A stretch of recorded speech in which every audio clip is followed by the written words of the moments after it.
Larry Lessig is dropped out of the Democratic race for president. That is not good news. Okay, now it says Lessig is no more here. Get it? Lessig is more. He's not dead.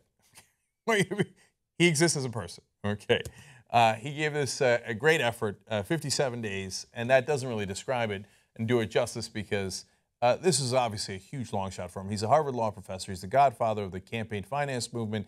He wants to get money out of politics. That's why I supported his campaign. But here, as he's concluding it, he explains, I must today end my campaign for the Democratic nomination.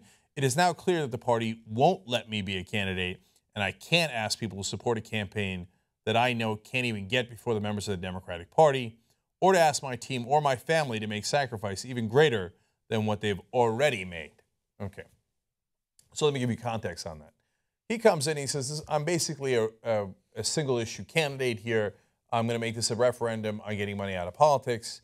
Now, he's got a lot of support behind him on that because not only do 83% of Democratic voters think that money corrupts politics, but 80% of Republican voters agree. It's a rare issue that we have complete agreement on, and it's consistently ranked in the polls in the top 2 concerns from Americans. Yet, when they do debates, they never ask questions about it because the debates are run by television networks, and television networks are the biggest beneficiary of money in politics. It largely goes to TV ads. So, oops, did we not ask about it?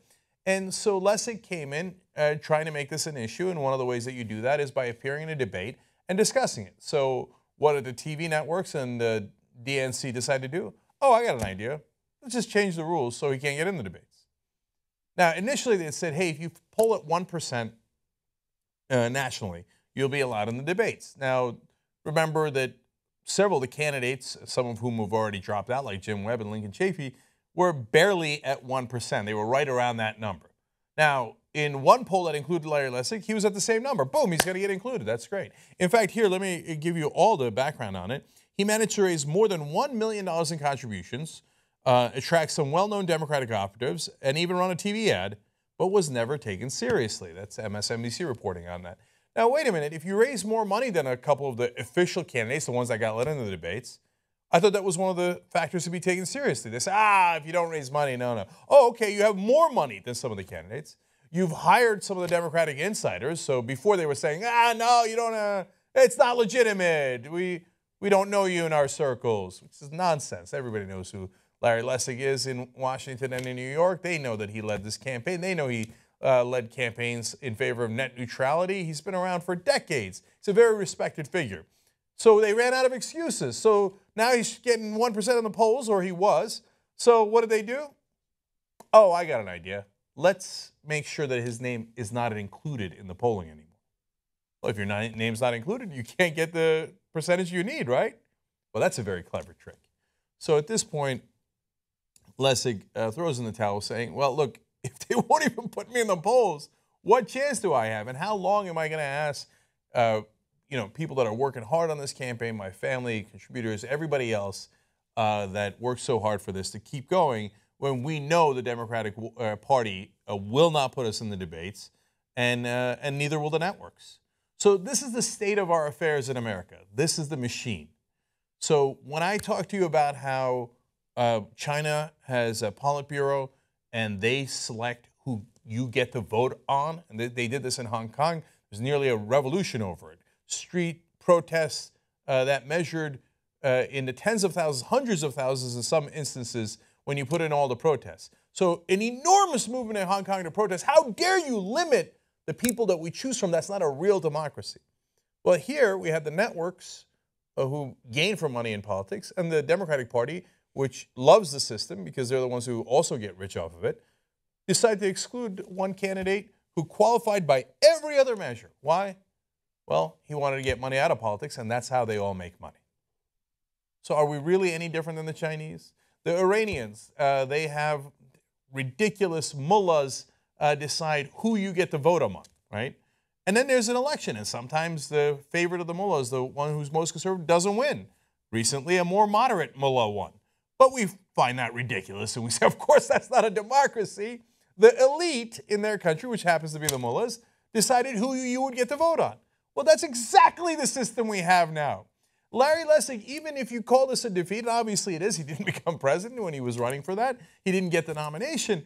But even in his defeat, he proved exactly what the problem was. They didn't even let him on stage. They wouldn't even include his name in the polling. So this is how the system works to crush anything in its path. No matter what rules they set, if you meet those rules, you meet those requirements, they'll just change the rules on you because they love the money. It goes to those same elites, the politicians, the television networks, and the donors who fund them, who get even a bigger return on investment from those same politicians once they win. Then they hand them all the taxpayer money through subsidies and all the different preferential treatment that the donors get. This system is sick. It is not a democracy.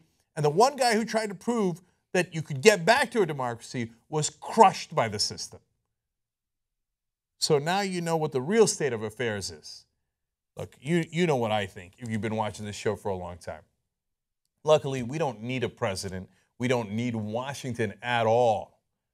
You get a constitutional amendment and you fix this whole thing. They say, oh, yeah, but that's a long shot. Well, what other shot do we have? If you got somebody campaigning on the issue, they won't even let them talk. What happened? I thought this was all about the First Amendment.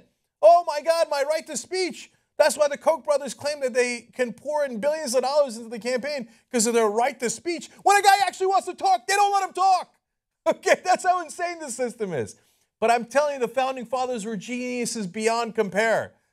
They put into the Constitution that you don't need D.C. at all if D.C. becomes corrupted. You go to the states, you call for a convention, they propose the amendment. It can be done. It's being done right now. wolf-pack.com. We got fighters in every state, and we're coming for them. Guy opposed us in New Hampshire. You know what happened to him? Oh, yeah, you guys don't know how to be practical, pragmatic. Yeah, here's what we did. We moved into his district. He's now the former representative of Valancourt. He was in office since the 1990s. We eliminated him. He's no longer a representative in New Hampshire. You know who keeps it real? We keep it real. We keep it 100. Because if you don't serve the people, well, we got a stick for you. And it's a pretty big stick. If you do serve them, well, you're part of the new Founding Fathers. You're creating an ability to actually get our democracy back. That's what Larry Lessig tried to do. The system beat him down on a national level. Thank God we don't need it at a national level. We don't need it in Washington. We're going to go state to state. And just as they tell us it's not realistic, we're going to keep on winning as we have in New Jersey, Illinois, California, Vermont, all across the country. Come join us and let's roar together. Let's show them what we got. wolf-pack.com.